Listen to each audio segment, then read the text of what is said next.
keď cez tým ma vedli do Brna, tak dá sa povedať, že som chcel proste niečo v ďalšej sezóne dotiahnuť a hrať o najvyššie prečky, tak preto som prišiel do Brna. No. Co teď přípravy, teďka si myslím, že ve druhém týdnu přípravy, tak jak ty teď vládáš tady tu část?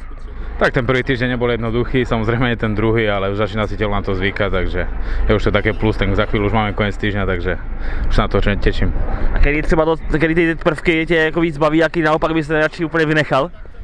Fúha, tak toto všetko potrebujem, čo robíme, takže dá sa povedať, že nič by som také nevynechal, ale aj posilovne, aj futbal mám rád, takže zatiaľ nie je nič také, čo by som chcel vynechať. Došel si do kabiny Komety, poznal jsi tam některý hráče, třeba je pro tebe někdo novej, nebo naopak některý kluky třeba znal už z dřívějška? Tak samozrejme Guliho, okrem Guliho tam bol Kilo Kováčik, ktorého som poznal, takže a spoznal som mnoho nových chlapcov, takže ja si myslím, že žiaden problém nebol v tomto.